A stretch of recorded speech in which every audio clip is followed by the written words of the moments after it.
Let us move on to our next questioner at the microphone over there. Mr. Edelman. Welcome to America, Mr. Mandela. I'm Ken Edelman.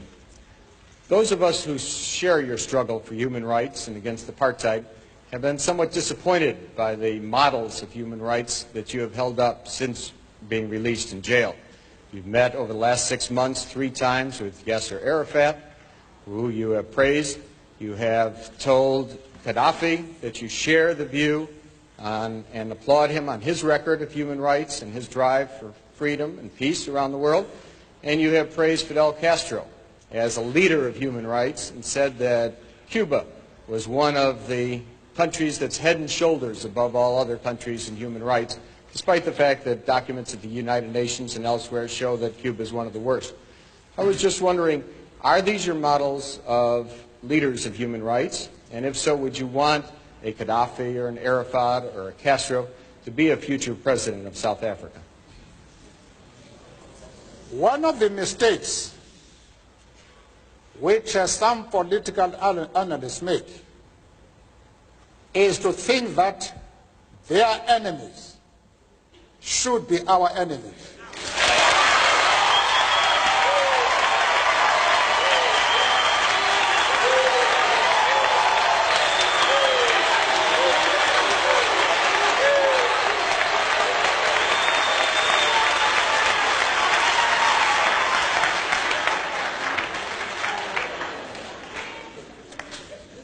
That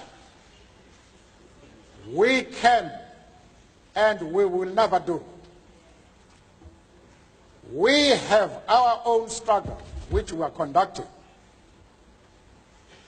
We are grateful to the world for supporting our struggle. But nevertheless, we are an independent organization with its own policy. And the attitude of every country towards, our attitude towards any country is determined by the attitude of that country to our struggle.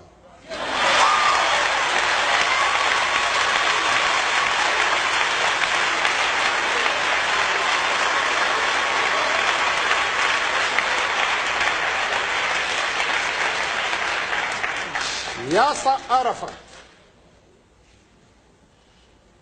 Colonel Gaddafi,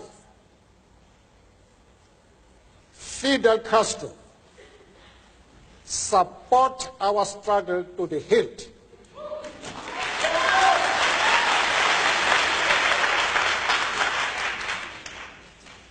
There is no reason whatsoever why we should have any hesitation about hailing their commitment to human rights as they are being demanded in South Africa.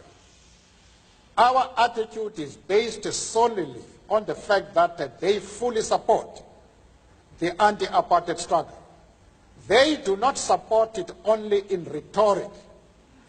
They are placing resources at our disposal for us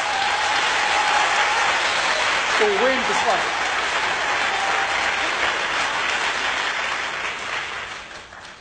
That is the position.